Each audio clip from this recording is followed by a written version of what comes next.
For more than 5 decades, he controlled the rhythm of the world. A voice of thunder, a heartbeat that moved nations, and a crown forged from sweat and defiance. They called him the Godfather of Groove. A king who refused to kneel, even when the kingdom shifted beneath his feet. He built his legacy through pain. Every scream he recorded, every stage he conquered, came from a lifetime of hunger and humiliation. Power was his favorite instrument, and music was the war he always intended to win. Yet near the end, when his name no longer shook the earth the way it once did, he committed one final act. He opened his mouth and released secrets he had buried for years. He confessed to a list. A list of 7 black queer singers he swore he would never forgive. 7 men he believed plotted to erase him from music history. He called them the Velvet Circle. He believed they had built their success by tearing down everything he stood for. The Godfather of Groove was certain of one thing. They wanted to steal his throne. They wanted to redefine soul. They wanted to silence the king. The first name he spat with venom was the one they called the Purple Icon. A flamboyant genius. A master of seduction and sound. A man whose glittering presence hypnotized audiences at first glance. He walked onto the stage as if he already owned it. He blurred the lines between masculine and feminine. He made rebellion look beautiful. And the world could not get enough of him. Every time the crowd screamed the Purple Icon's name, the Godfather felt his crown grow heavier. He once roared to a friend, "He did not bleed for this throne.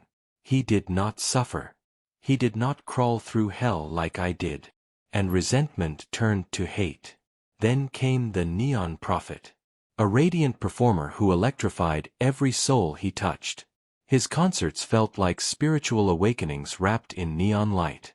His music told queer men to rise without apology. His confidence wounded the Godfather more than any insult. Because the Neon Prophet did not fear him. He replaced fear with freedom. And freedom terrified the king. The third rival glided into fame with a voice as smooth as velvet. Fans called him Velvet Voice. His love songs became the heartbeat of weddings, anniversaries, and late-night fantasies. He smiled, stayed private, and let his voice do the seducing. The world adored him for his purity. The Godfather despised him for the same reason. He once growled, "They admire an illusion. They worship a lie. They do not know the truth he hides in the dark." Velvet Voice represented a future where talent mattered more than image and where love no longer required permission. That was a future the Godfather refused to accept. With 3 enemies already crowned in glory, the king's fear began to metastasize. He insisted the music industry was becoming a circus of shiny costumes and glamorized softness. He claimed soul was losing its grit, its muscles, its fight. "These men," he hissed, "would rather sparkle than suffer." He believed they mocked everything he sacrificed to rise from the dirt. His paranoia spread faster than the fading strength in his bones. He became obsessed with the idea that the Velvet Circle plotted against him. That they shared a secret mission to erase the legacy of the man who made rhythm a religion.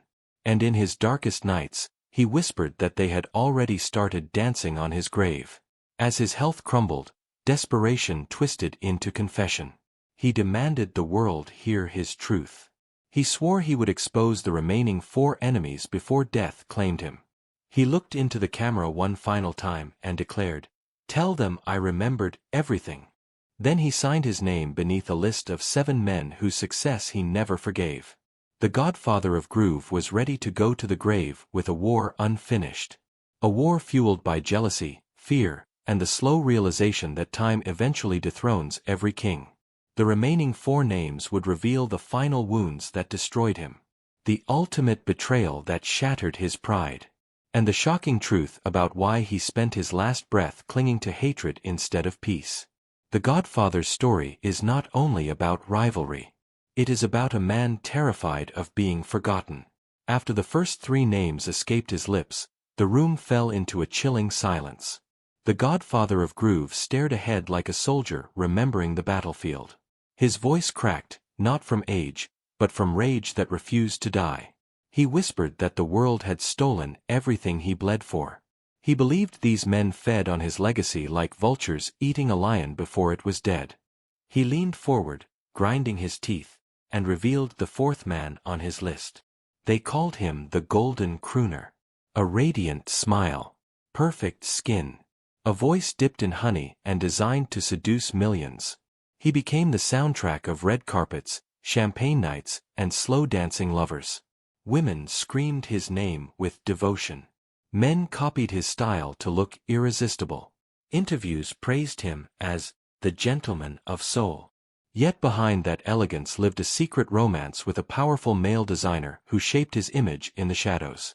The Godfather never forgave him for one unforgivable reason. The Golden Crooner made the world believe that charm could replace struggle. He often snarled. He never paid the price. He never suffered enough to deserve applause. And every award the Golden Crooner collected only reminded the Godfather that some men could conquer without scars. Then the Godfather's voice lowered again. He spoke the name that cut the deepest. The Sapphire Rebel. A danger in high heels. A warrior in rhinestones. A queer black rock star who turned stages into riots of glitter and rebellion. He used fire, fishnets, and forbidden love stories as weapons. He smashed guitars, cursed censorship, and sold out arenas filled with fans who wanted liberation, not approval. The Sapphire Rebel told the world that black masculinity had no boundaries, no chains, no ruler to obey. The Godfather despised him, not because he was bold, but because the youth worshipped him like a revolutionary god. They saw the Sapphire Rebel as the future, which meant the Godfather belonged in the past. He once slammed his cane against the floor and barked, "Children cheering for clowns is how empires collapse." But the cheers never stopped. The Sapphire Rebel did not need permission from a king. He built his own kingdom. The sixth name arrived with clenched fists. They called him the Midnight Prince. Not flamboyant. Not soft. A storm disguised as a man. His dance moves looked like electricity drawn into muscle. His voice growled through the speakers as if desire itself had learned to sing. He flirted with masculinity and femininity the way lightning flirts with thunder. His music videos rewrote sexuality with every camera flash. The Midnight Prince terrified the Godfather because he could not be categorized. He was not the soft one or the strange one. He was power with a bisexual grin. Women wanted him. Men wanted him. And the Godfather knew he could never compete with someone who broke rules simply by breathing. He once whispered to a friend, "He took everything from me. The moves. The screams. The crown." For the first time in his life, the Godfather did not feel like a king. He felt like an antique. 6 rivals. 6 nightmares he carried like weights around his neck. Yet the seventh name nearly shattered him.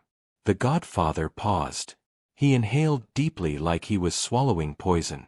His final enemy was not a performer who mocked masculinity. Not a star who glittered in rebellion. Not a lover of men who dared to shine without apology. The seventh enemy was the prodigy. A young man born from the very sound the Godfather created. A student who became a threat. A fan who turned into a successor. The prodigy mastered funk, soul, and passion so perfectly that fans began calling him the new Godfather. He danced like fire, sang like thunder, and wrote songs that resurrected the beat the king invented. Yet he embraced fluidity. He kissed men openly. He lived without fear. The Godfather could have mentored him. He could have passed down the crown willingly. Instead, he vowed to destroy him. He once screamed backstage, "He is not honoring my music. He is replacing me." That was the moment jealousy devoured him whole. The Godfather of Groove had spent decades claiming that he was the only one strong enough to create greatness. When the prodigy arrived, the king realized something horrifying. Greatness did not need him anymore. His voice cracked as he declared his hate for all 7. He blamed them for everything he lost. He accused them of conspiring to erase him from history. He insisted they were rewriting black masculinity into something soft, something flamboyant, something he refused to understand. He died believing that legacy could be stolen, that a crown belonged only to those who bled for it, that the Velvet Circle danced on his downfall with pride. Yet hatred rarely tells the truth. The world he tried to control had evolved past his hands. Music did not belong to one kind of man anymore. Success did not require permission from a king. And love no longer needed to hide backstage. Before he took his final breath, he whispered one message, trembling with fear and fury. "They want me forgotten." He left this world convinced he lost the war he spent his life fighting. A war he did not understand. A war against progress, not performers. His story is a warning whispered through cracked microphones and silent dressing rooms. Even a king cannot stop evolution. The Godfather of Groove died holding on to hatred instead of the truth that could have saved him. Because what he feared most was never the Velvet Circle. He feared time. He feared replacement. He feared irrelevance. His final confession revealed more about himself than his enemies. His greatest rival was not a queer man in glitter.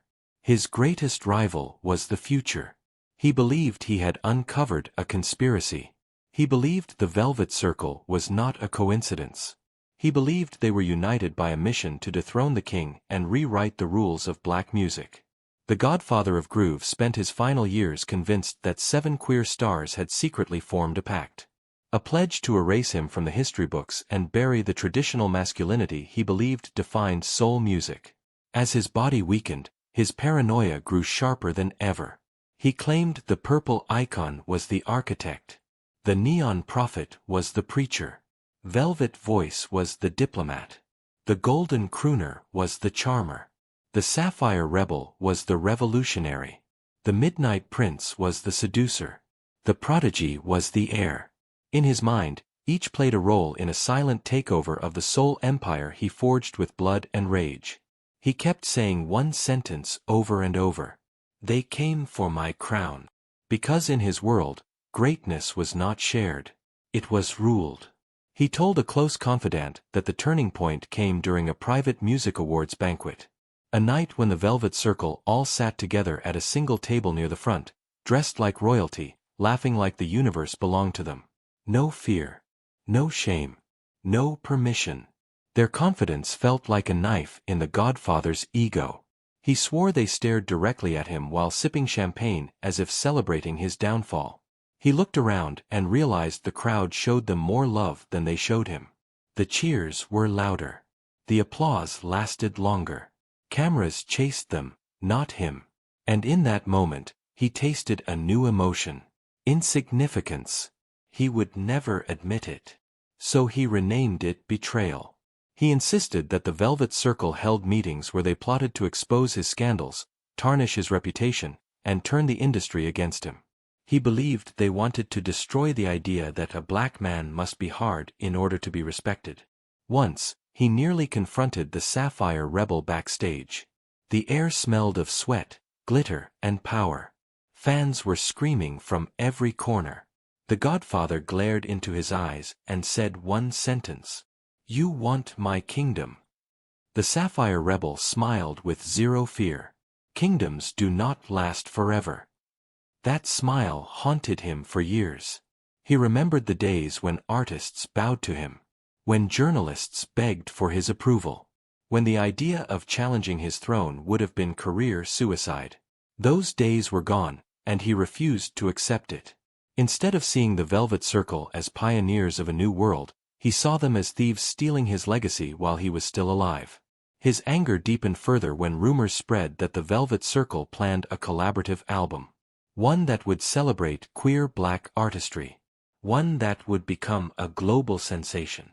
One that would redefine soul forever. Some said the album would be titled Freedom in Velvet. The Godfather called it Treason in Glitter. He imagined the headlines. The New Kings of Soul. The evolution the world never saw coming. The end of the Godfather's era. He panicked. He spiraled. He attacked. He publicly questioned their authenticity. He mocked their style. He belittled their sexuality. He dismissed their talent. Every insult he threw only exposed his growing fear. He wanted to convince the world that they were frauds. But the world no longer cared what a king had to say. The future was already marching forward in high heels and leather boots. Behind closed doors, the Godfather admitted one horrifying truth. He realized that queer black artists were not the enemy. Time was. The world had evolved. Music had evolved. Audiences had evolved. He was the only one still clinging to the past. So instead of growing, he declared war. A war he could never win. In his final interviews, his voice trembled with desperation. These boys are rewriting the rules.